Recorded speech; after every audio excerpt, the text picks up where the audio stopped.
Hello, everyone. Welcome to my presentation for the Foundations course. My name is Niki Anastasakis, a student in X University's graduate program, Literatures of Modernity. So today I am going to talk about the literary detachment present in women from George Gissing's 1891 novel, New Grub Street. To start off, what is the female literary detachment? So there is no specific definition of this online. However, according to the Merriam-Webster dictionary, the term detachment is exhibiting an aloof objectivity, usually free from prejudice or self-interest. Scholar Marissa Palacios Knox suggests that the female literary detachment is a disorder, quote, as women's passionate literary response was often correlated with sickness or blighted fertility throughout the 19th century. The dispassionate response attributed to female literary scholars, professionals, and artists acquired the pervasive label of morbidity, end quote.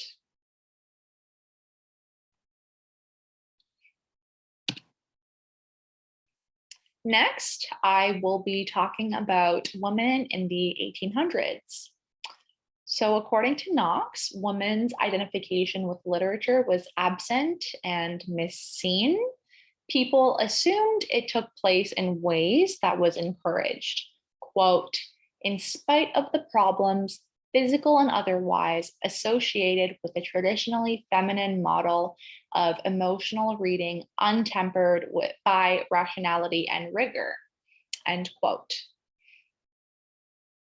Young women were expected to be, quote, taught to enter with her whole personality into the history she reads, end quote.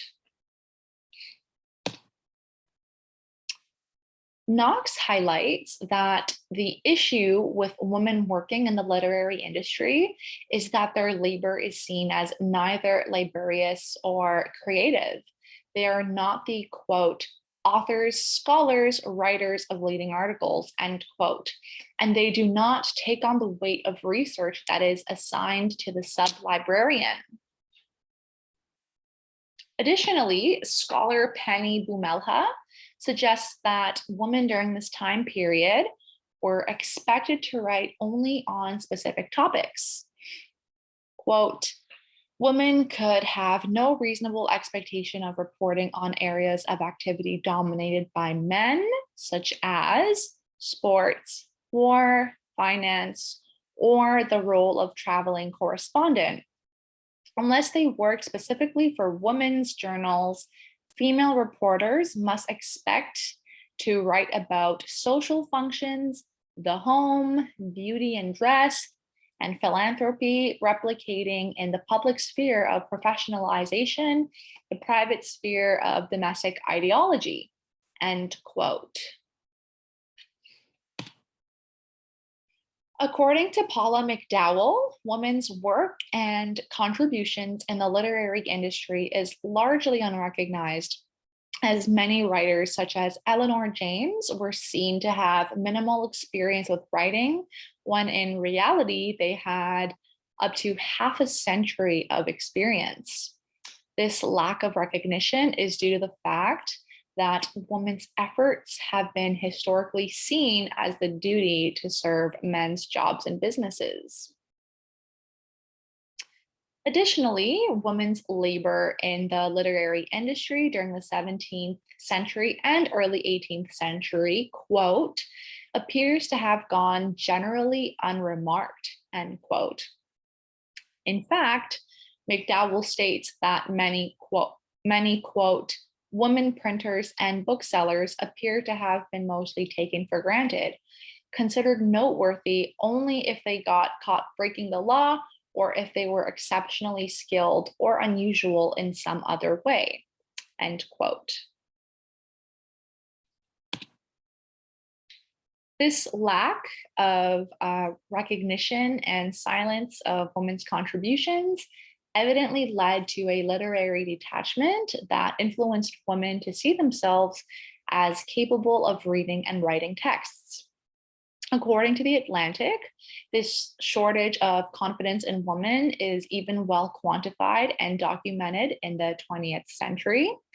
Studies show that more than half of women across all professions in England, including the literary ones, reported self doubt about their job performance and knowledge, compared to less than one third of male respondents.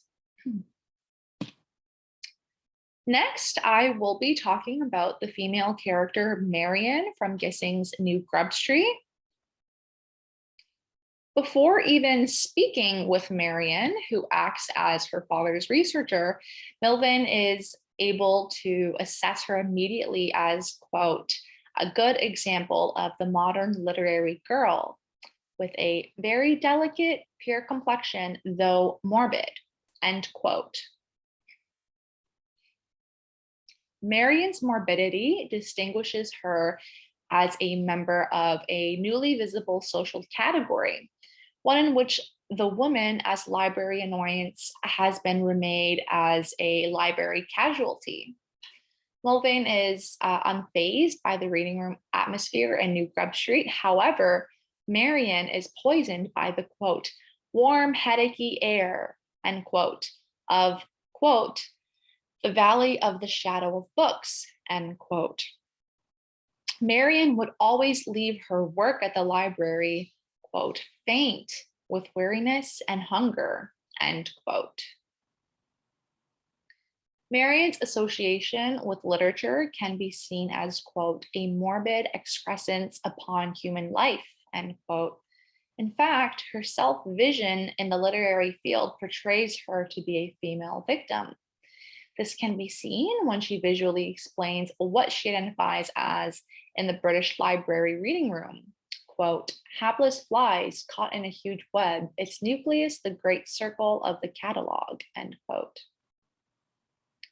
Marion's mental challenges through her library work in New Grub Street evidently display the concept of absolute or relative infertility, a concept that came out in the 1800s that indisposed women for motherhood. This shows that Marion had the loss of womanliness from her hard work and dedication to the literary industry. The reading room for women was depicted as a sterile and isolating chamber by Gissing. He portrays Marion's unremarkable enculturation within the male preserve of the library as a tragedy of imprisonment rather than a victory of progress. Interestingly, Marion is aware that consistently entering the reading room has deprived her of her womanhood, which leads to the prevention of marriage and fertility, and arrested her in a kind of sickly adolescence. Melvin, who has broken an engagement with Marion, describes her to his wife as, quote, only a clever schoolgirl. Do you know, I never could help imagining that she had ink stains on her fingers, for I knew how fearfully hard she worked, end quote. Marion is envisioned in her ex-fiance's mind by her labor in his own profession. Marion's effective detachment from literature stems from her professionalized relationship with it. We see Marion's natural passion in books as a girl being capitalized on and turned into productive labor. Quote, from the nursery, her talk was of books, and at the age of 12, she was already able to give her father some assistance as an amanuensis, end quote. When Marion is a woman, she still works for her father, Alfred Yule, the battered man of letters, penning some of the pieces he submits for publication. As a result, she is no longer able to express herself through literature, either in reading or writing, in accordance with gendered standards. She tells her father, quote, I am afraid I haven't so much sympathy with literary undertakings as you would like me to have, end quote. Marion's detachment, in fact, makes her a better writer than her father, who is too deeply and emotionally committed to succeed. The act of Marion Yule completing her work in the reading room of the British Museum and working for her father, which I have discussed thus far, also portray a commonality with other novels as well as reality. This commonality is the female loss of literary attachment, as their tasks of writing are sacrificed for the purpose of serving men. The literary detachment forms when they have a loss of motivation while producing their work for someone else.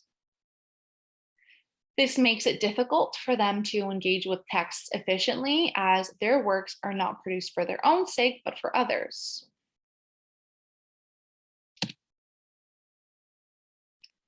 According to Bumelha, many novels, quote, combine the tasks of writing and more traditionally womanly virtues of self sacrifice and devotion with the needs of male figures that are prominent among the motivations for their activities, end quote.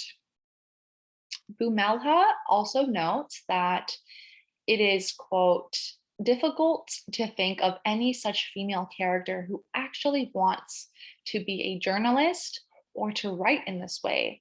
Such work is a last resort under the pressure of financial necessity for many whose initial artistic aspirations are higher, end quote.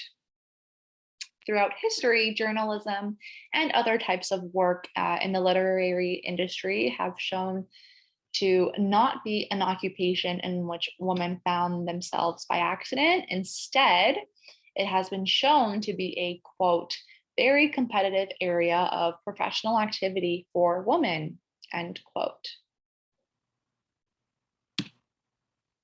So, what's going on today? According to the writer's edit, women writers are still experiencing a literary detachment which stems from doubting their capabilities. Here is a quote from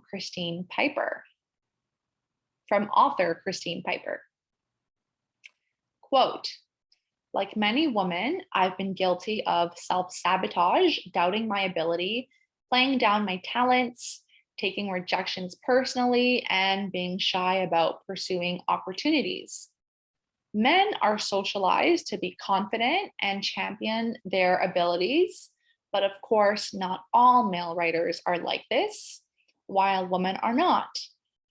If a woman does do those things, she's often seen as arrogant or a tall poppy, end quote. Thank you very much for watching my presentation, and that is all from me for today.